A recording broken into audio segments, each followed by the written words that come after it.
Today I wanted to continue on this idea of what Mike shared with us yesterday. And he reminded us and he helped us maybe put into words the tension that we've been feeling about isolation. That isolation is difficult. It is hard.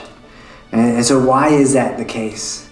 And you hear around here a lot, we talk about this idea that we're better together.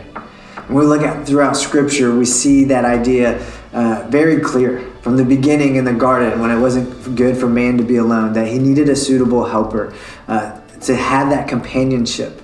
And the same thing is true for us, that in our day-to-day lives, through everything that we go through, up and down, the good and the bad, the things we want to cry about, the things we want to talk about, the things we want to laugh about and rejoice about, we need to do that in the context of community.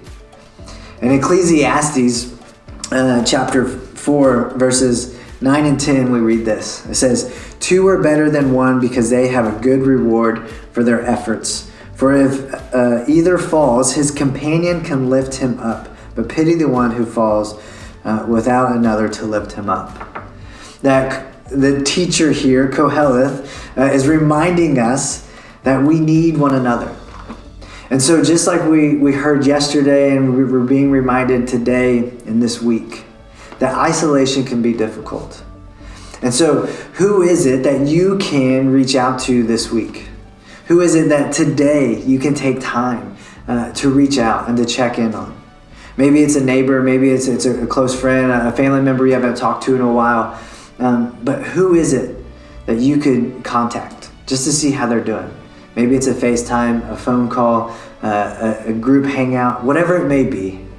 I encourage you as you're going throughout your day, that if someone pops into your head, a name comes to mind, that you take the initiative and to reach out just to see how they're doing, to send a word of encouragement that you're thinking about them. Because we know what it's like, and we've experienced it over this last month, that isolation is difficult. But Scripture reminds us, we know that feeling and that tension, that we are better together. And so let's look out for one another and be an encouragement to one another during this time.